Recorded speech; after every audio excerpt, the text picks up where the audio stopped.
Alhamdulillah, malam ini kita bersama untuk meneruskan program kita, terutama memperkuatkan Pakatan Rakyat untuk kita terus bangun membela rakyat dan membuat pembaharuan politik di Malaysia ini. Saudara-saudari yang dihormati sekalian, dalam politik, dalam perjuangan, dalam siasat, kita tidak boleh berada sentiasa dalam takut lama. Saya selalu mengambil contoh perjuangan rakyat Palestin untuk membebaskan tanah air mereka, membebaskan kampung halaman mereka. Mereka dihalau keluar daripada bumi mereka. Mereka merempat di tanah air mereka dan di seluruh dunia. Mereka berjuang untuk mengembalikan hak mereka. Hampir 100 tahun mereka gagal di atas nama nasionalisme Arab. Yang mengkhianati perjuangan rakyat Palestin bukan orang lain, pemimpin-pemimpin negara Arab. Bahkan di peringkat awal, apabila perjuangan rakyat Palestin dipimpin oleh seorang mufti, Amin Al-Husaini, pertempuran dan peperangan sedang berlaku untuk menghalang Yahudi merampas tanah-tanah mereka. Waktu itulah perjanjian sulit dibuat oleh Golda Meir dan Raja Abdullah Jordan, yaitu kedua-dua mereka, pemimpin Israel dan pemimpin Arab, menyatakan walaupun kita berkelahi, walaupun kita perang, jangan sampai musuh bersama kita menang. Yaitulah musuh bersama mereka, kumpulan Amin Al-Husaini yang dipimpin oleh mufti Palestin. Ciri-ciri pengkhianatan yang dibuat oleh pemimpin Arab terhadap bangsa mereka sendiri berlaku sepanjang zaman dan sepanjang waktu. Yang terdekat, kita boleh lihat ketika Hizbullah sedang bertempur, negara-negara Arab mengatakan jangan izinkan golongan ini menang. Kalau mereka menang, ianya memberi bahaya kepada takhta-takhta kedudukan mereka. Ketika Hamas sedang bertongkos lumus menerima hujan bom daripada Israel, beberapa negara Arab membuat kenyataan membantu Israel dan Amerika untuk menggagalkan sokongan rakyat kepada Hamas yang menang dalam pilihan raya.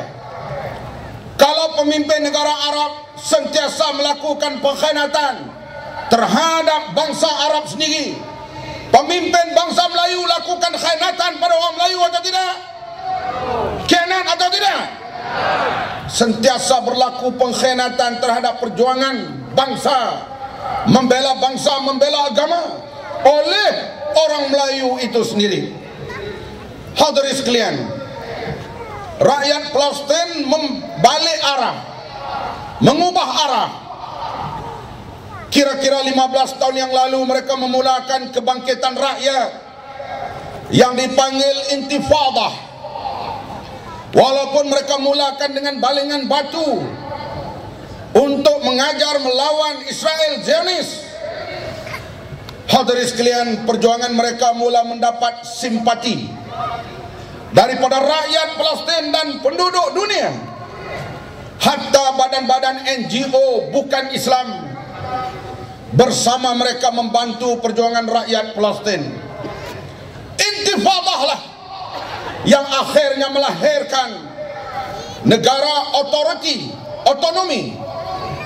Israel terpaksa bersetuju untuk memberi sebahagian yang mereka kuasai untuk Palestin, untuk otonomi.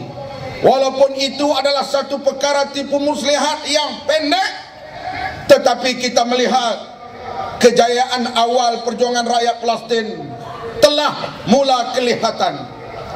Badan-badan NGO Eropah memainkan peranan cukup hebat membantu rakyat Palestin, terutama dalam isu the right to return, hak untuk kembali ke kampung halaman. Dan kita lihat minggu ini, walaupun ia berlakon atau seniwara, tetapi kenyataannya telah ada.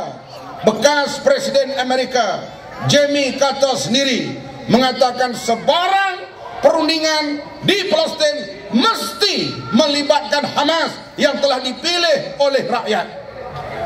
Hadirin sekalian, saya sebut perkara ini sedikit kepada kita semua, memperingati kita perjuangan kadangkalanya di atas suatu kaum, satu bangsa sahaja, selalunya dikhianati oleh bangsa itu sendiri.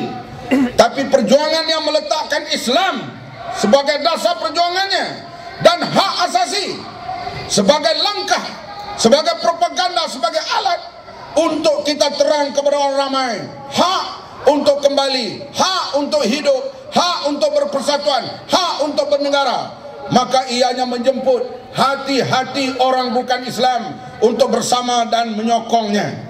Sebab itu kita lihat episod Palestin ini akan berlaku di lain episod, dan kita lihat kejayaan mereka akan mereka capai tidak lama lagi, insya-Allah.